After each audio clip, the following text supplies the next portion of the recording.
جیسے جیسے فوج شمال کی طرف بڑھی ان کے قدموں تلے صحرا کانپ اٹھا۔ بے شمار چھوٹے پرندوں کا ایک ہول، پیرن ابابیل، ہر پرندے کے پاس 3 پتھر تھے، پکی ہوئی مٹی کے کنکر۔ اللہ نے قرآن میں نازل فرمایا، الم تر کیف فعل ربک باصحاب الفیل۔ عرب کے وسیع صحراؤں میں قدیم اور لامتناہی آسمانوں کے نیچے تاریخ خاموشی سے اپنے سب سے عظیم باب کی تیاری کر رہی تھی۔ قبیلوں، سلطنتوں اور بادشاہتوں سے بھری ایک دنیا اس بات سے بے خبر کہ جلد ہی ان کے درمیان ایک نور طلوع ہونے والا ہے۔ لیکن اس نور کے ظہور سے پہلے اللہ نے دنیا کو ایک ایسی نشانی دکھائی جسے جھٹلایا نہیں جا سکتا، کہ طاقت فوجوں میں نہیں ہوتے، کہ غلبہ تعداد میں نہیں ہوتا، اور یہ کہ اس کی مرضی ہر چیز پر غالب ہے۔ یہ محض واقعات کی کوئی کہانی نہیں ہے، یہ ایک یاد دہانی ہے کہ اللہ تاریخ کو مقصد، حکمت اور رحمت کے ساتھ ترتیب دیتا ہے۔ تو آئیے اپنے سفر کا آغاز کریں نبی کریم محمد صلی اللہ علیہ وسلم کی ولادت سے نہیں، بلکہ اس سال سے جب اللہ نے خود اپنے مقدس گھر کی حفاظت کی، یعنی ہاتھیوں والا سال۔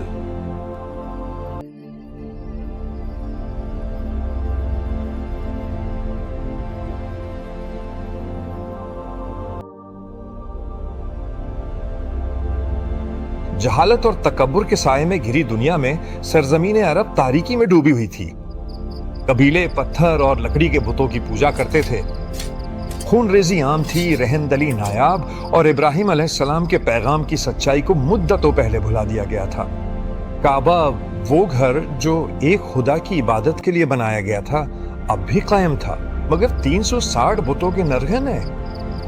پھر بھی اسی بے یقینی کی سرزمین میں اللہ نے ایک ایسے نسب کا انتخاب کیا تھا جو پاک اور محفوظ تھا، جس سے اس کے آخری رسول پیدا ہونے والے تھے۔ نسلوں پہلے اسماعیل علیہ السلام کی اولاد نے مکہ کی مقدس وادی کی حفاظت کی تھی۔ ان میں عبد المطلب تھے جو شریف اور معزز کعبہ کے متولی اور نبی کریم صلی اللہ علیہ وسلم کے دادا تھے۔ لیکن اس سے پہلے کہ دنیا محمد صلی اللہ علیہ وسلم کے نور کا مشاہدہ کرتی، اس نے پہلے تکبر کا زوال اور اللہ کے گھر کی حفاظت دیکھی۔ دور جنوب میں یمن میں ابرہہ نامی ایک مغرور حکمران رہتا تھا جو شاہ حبشہ کے ماتحت گورنر تھا۔ اس نے صنعاء میں ایک عظیم و شان گرجا گھر بنایا جس کی چھتیں سونے کی اور ستون سنگ مرمر کے تھے۔ وہ عربوں کو کعبہ کی زیارت سے ہٹا کر اپنے اس گرجا گھر کو عقیدت کا نیا مرکز بنانا چاہتا تھا۔ جب عربوں نے اسے نظر انداز کیا تو اس کی انا بھڑک اٹھی۔ طیش میں آ کر ابرہہ نے قسم کھائی، وہ مکہ کی طرف پیش قدمی کرے گا اور خود کعبہ کو تباہ کر دے گا۔ اپنے دل میں تکبر لیے اس نے ہاتھیوں کی قیادت میں ایک بہت بڑا لشکر اکٹھا کیا، ایسی مخلوق جو عرب میں پہلے کبھی نہیں دیکھی گئی تھی۔ ان میں ایک طاقتور ہاتھی بھی شامل تھا۔ جب فوج شمال کی طرف بڑھی تو ان کے قدموں تلے صحرا کانپ اٹھا۔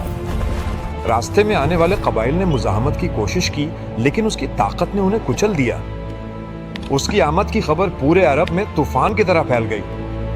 جب ابرہہ مکہ کے مضافات میں پہنچا تو اس نے قریش کے مال و دولت پر قبضہ کر لیا، جس میں عبد المطلب کے 200 اونٹ بھی شامل تھے۔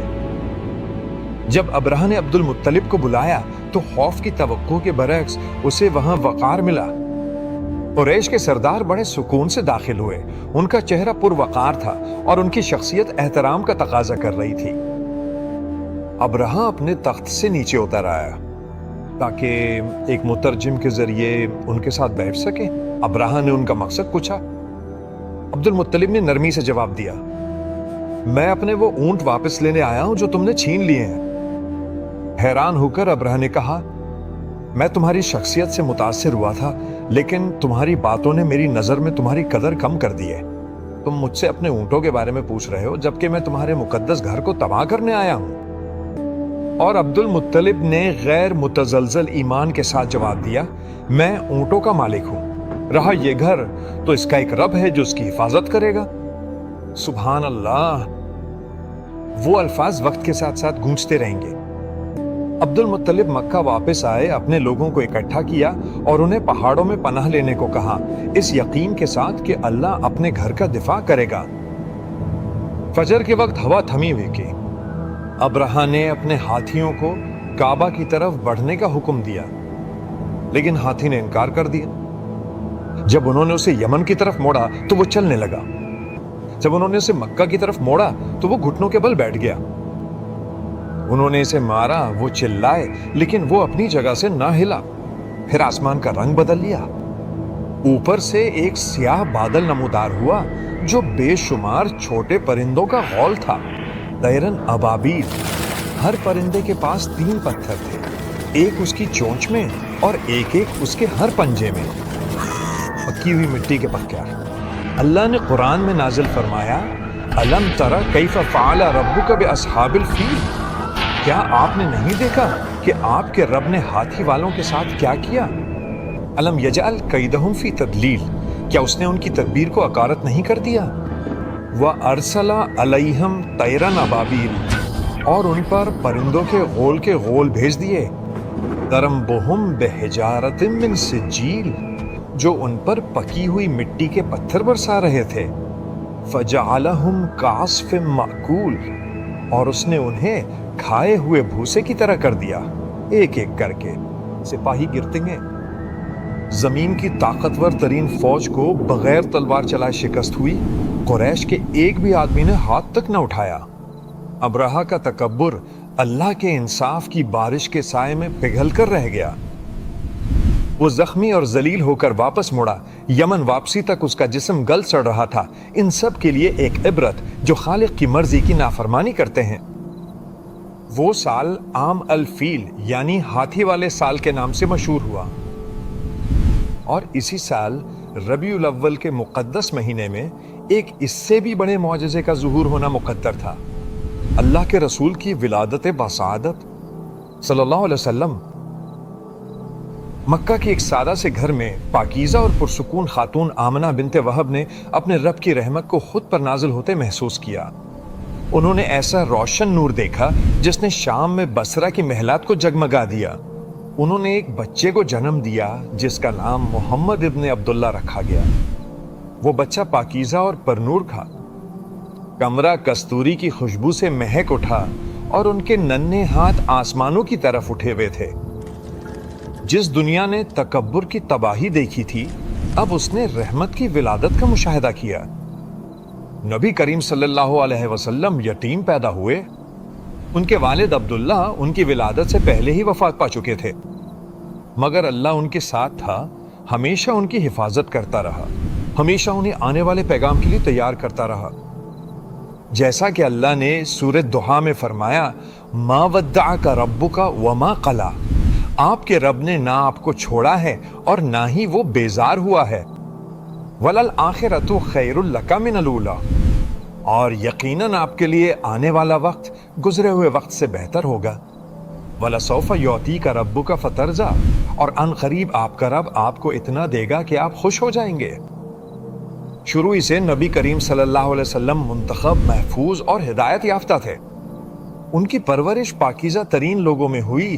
حلیمہ سعدیہ نے انہیں دودھ پلایا، جنہوں نے ہر قدم پر برکتوں کا مشاہدہ کیا۔ ان کی زمینوں پہ بارش برسی، ان کے جانور توانا ہو گئے اور ان کے دل سکون سے بھر گئے۔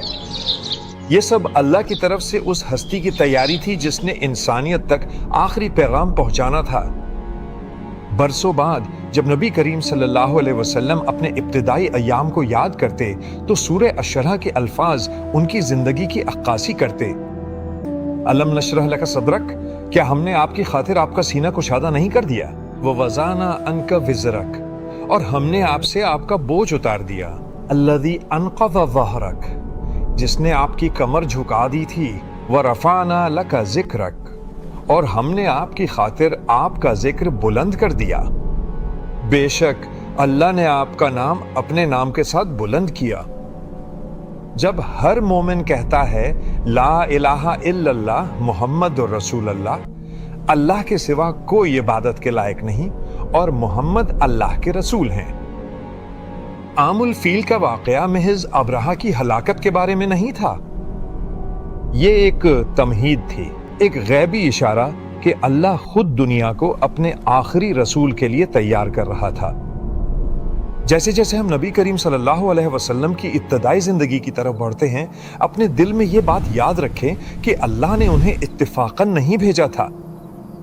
ہر لمحہ، ہر مشکل، ہر نشانی اس عظیم ترین مشن کی تیاری تھی جو کبھی کسی کو دیا گیا۔